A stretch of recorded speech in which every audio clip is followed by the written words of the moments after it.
Hello प्यारे बच्चों, आप लोगों का स्वागत है। तो आज की इस वीडियो में हम लोग क्लास 12th का होम साइंस का चैप्टर नंबर 2 से top 20 objective type of question से देखने वाले, जो कि बोर्ड लेवल में हर बार पूछे जाते हैं। इनमें से 4-5 तो पूछे जाएंगे ही जाएंगे। ये चैप्टर बहुत ही इंपॉर्टेंट है। देखो, पहले आपको प्रश्न मिलेंगे 4 ऑप्शन, इनमें से कोई एक सही होंगे और हम लोग ऑप्शन को इग्नोर करते हुए चलेंगे। फिर उसका व्याख्या, अगर ऑप्शन बी सही है तो आखिर बी क्यों सही है, जिससे कि आपको कॉन्सेप्ट के साथ ऑब्जेक्टिव याद होगा, ना कि रटी रटाई। और इससे आपको फ़ायदा होगा कि 2 नंबर वाले क्वेश्चन भी आप लोग इजीली बना सकते हैं। देखो, पहले प्रश्न क्या है, नैदानिक पोषण का मुख्य उद्देश्य क्या है। तो यहाँ पर 4 ऑप्शन है, लेकिन हम लोग ऑप्शन को इग्नोर करते हुए जो सही उत्तर होंगे उसी को टिक लगाते हुए चलेंगे। तो देखो, आपका सही उत्तर हो जाएंगे ऑप्शन बी, रोग की रोकथाम और उपचार हेतु आहार प्रबंधन करना नैदानिक पोषण का मुख्य उद्देश्य। यहाँ पर आप लोग इसका ही पर हो। वह क्या, इसी को जो है ना इंग्लिश में क्लिनिक न्यूट्रिशन बोलते हैं। तो क्लिनिक न्यूट्रिशन का मकसद होता है रोगी की स्थिति के अनुसार उचित आहार देना, ताकि रोग से सुधार हो सके। तो समझ गए होंगे ना, मतलब कि नैदानिक पोषण से आप क्या समझते हो। तो इसका मुख्य उद्देश्य यह होता है कि रोगी की स्थिति के अनुसार, मतलब जिस तरह से बीमार है इंसान, तो उसी के अकॉर्डिंग उचित आहार देना, भोजन देना, ताकि रोग जल्दी सुधार हो सके, मतलब बीमारी ठीक हो सके। इसलिए मैं बोलता हूँ व्याख्या बहुत इंपॉर्टेंट लगता है, मायने रखता है। प्रश्न 2, आहारिकी बोले तो डायटीटिक्स का संबंध किससे है। तो आपके सही उत्तर हो जाएंगे ऑप्शन बी, संतुलित भोजन की योजना से। आप लोगों को लेकिन ऑप्शंस भी देखना, ये क्या पता अगर यही क्वेश्चन सेम टू सेम पूछ लिया जाए तो हमारा आप लोग 4 ऑप्शन देखेंगे तो कन्फ्यूज आ जाएंगे। तो इसलिए ऑप्शंस को ध्यान में रखते हुए चलना, फर्स्ट में देखना, अधिकतर फोकस जो राइट आंसर है उस पर देना है। देखो यहाँ पर क्या लिखा हुआ है, क्या में वही आहारिकी ही इसको बोलते हैं। डायटेटिक्स में व्यक्ति की स्वास्थ्य स्थिति को देखकर उसके लिए संतुलित भोजन का निर्धारण किया जाता है। प्रश्न 3,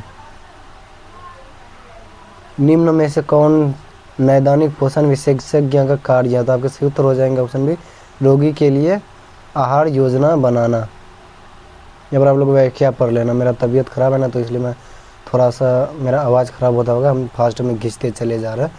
प्रश्न 4, मधुमेह जिसको बोलते हैं डायबिटीज़ के रोगी को किस प्रकार का भोजन देना चाहिए। तो आपके सही उत्तर हो जाएंगे ऑप्शन बी, कम कार्बोहाइड्रेट और अधिक रेशे युक्त वाला भोजन देना चाहिए, है ना। डायबिटीज़ में शुगर का स्तर नियंत्रण रखने के लिए कम कार्बोहाइड्रेट और फाइबर युक्त भोजन आवश्यक है। प्रश्न 5, मोटापे से ग्रस्त व्यक्ति को किस प्रकार का भोजन दिया जाना चाहिए। तो आपको सही उत्तर हो जाएंगे ऑप्शन ए, वसा रहित और कम कैलोरी वाला। कम कैलोरी वाला भोजन देगा ना, तब उसका जो है मोटापा कम होगा। मोटापे में कैलोरी कम रखना सबसे ज़रूरी है, ताकि वजन नियंत्रित रहे, मतलब कम हो और उतना ही रहे, बढ़े ना। प्रश्न 6, उच्च रक्तचाप के रोगी को क्या नहीं खाना चाहिए। मतलब उच्च रक्तचाप बोले तो के रोगी को क्या नहीं खाना चाहिए। तो नमक नहीं खाना चाहिए। देखो, नमक से रक्तचाप बढ़ता है, इसलिए मतलब जिसको मतलब कहा था ब्लड प्रेशर का, तो उसे नमक कम ही खाना चाहिए नहीं। इसलिए ऐसे रोगी को कम नमक या बिना नमक वाला आहार देना चाहिए। प्रश्न 7, एनीमिया जिसको बोलते हैं रक्ताल्पता क्या है यार ये। हाँ, एनीमिया का प्रमुख कारण क्या है। तो एनीमिया कब होता है पता है, जब लोह तत्व की कमी हो, मतलब आयरन की कमी की वजह से एनीमिया होता है। आप लोग यहाँ पर व्याख्या पढ़ना, रक्त में हीमोग्लोबिन की कमी आयरन की कमी से होती है, जिससे एनीमिया होता है। मतलब व्याख्या पढ़ोगे ना अगर 2 बार, आप लोग को अच्छा से समझ में आएगा। इसलिए 2-3 बार व्याख्या आप लोग जरूर पढ़ना। अगर एक बार में समझ में ना आए तो वीडियो दोबारा देख लेना, 1.5x में या फिर 2x में। कौन सा विटामिन रक्त के थक्के बनाने में सहायक है। मतलब ऐसा कौन सा विटामिन है जो कि रक्त को थक्के बनाने में उपयोग किया जाता है। तो विटामिन के का उपयोग किया जाता है। प्रश्न 9, प्रोटीन ऊर्जा को पोषण जिसको पीएम कहते हैं, किसे कहते हैं। तो आपके सही उत्तर हो जाएंगे या ऑप्शन सी, प्रोटीन और ऊर्जा दोनों की कमी वाले, या ना। जब शरीर को पर्याप्त प्रोटीन और कैलोरी नहीं मिलते तो पीएम होता है, मतलब वही प्रोटीन ऊर्जा कुपोषण। प्रश्न 10, मरासमस रोग का मुख्य कारण क्या है। मरासमस रोग का मुख्य कारण क्या है। तो आपको सही उत्तर हो जाएंगे कैलोरी की कमी की वजह से। या देखो, मरासमस तब होता है जब शरीर को पर्याप्त ऊर्जा नहीं मिलता, खासकर छोटे बच्चों में, उसे ही अधिकतर होता है ये मरासमस। तो इस लेवल का क्वेश्चन मुझे नहीं लगता आप लोगों को कहीं पर यूट्यूब पर पूरा खंगाल कर देखोगे तो मिलने वाला, इसलिए चैनल को अगर अभी तक सब्सक्राइब नहीं किया तो सब्सक्राइब करके साथ में बेल आइकन दबा के रख लेना। और ऐसे मैंने history, geography, political science, psychology का भी अपलोड कर रहा हूँ, तो वो सब भी आप जाकर देख सकते हैं चैप्टर वाइज ऑब्जेक्टिव। प्रश्न 11, क्वासी और कर रोग किससे होता है? तो किससे होता है ये? प्रोटीन की कमी से होता है। क्वासी और कर रोग किसके वजह से होता है? प्रोटीन की कमी से। यहाँ लगा आप लोग व्याख्या पढ़ लो। प्रश्न 12, रोगी को तरल आहार कब दिया जाता? तो रोगी को तरल आहार कब दिया जाता? जब उसे चबाने में कठिनाई हो।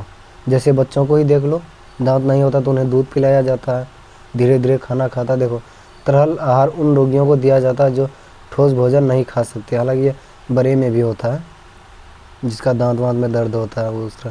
प्रश्न 13, फाइबर युक्त आहार किस रोग में लाभकारी होता है? तो आपके सही उत्तर हो जाएंगे ऑप्शन ए, कब्ज की समस्या में फाइबर युक्त आहार खाना चाहिए। फाइबर पाचन को नियमित रखता है और कब्ज से राहत दिलाता है।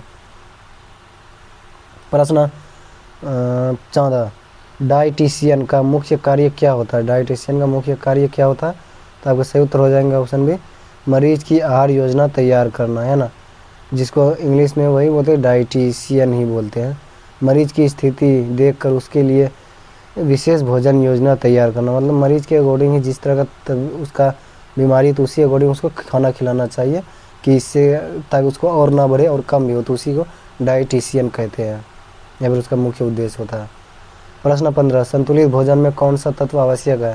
तो आपके सही उत्तर हो जाएंगे सभी पोषक तत्व, है ना। संतुलित भोजन में कौन सा तत्व आवश्यक है? सभी पोषक तत्व। संतुलित भोजन में सभी पोषक तत्व उचित मात्रा में होना चाहिए। तो आपको रिमाइंडर याद दिला दो, अगर अभी तक आप लोगों ने चैनल को सब्सक्राइब नहीं किया तो सब्सक्राइब कर लो, साथ में बेल आइकन, और लाइक नहीं किया तो लाइक तो कैसे ही करना भूल सकते हो, और अपने दोस्तों के साथ शेयर भी करना, मित्रों के साथ, सहेलियों के साथ। प्रश्न 16, जल की कमी से कौन सी स्थिति उत्पन्न होती है? तो जल की कमी से कौन सी स्थिति उत्पन्न होती है?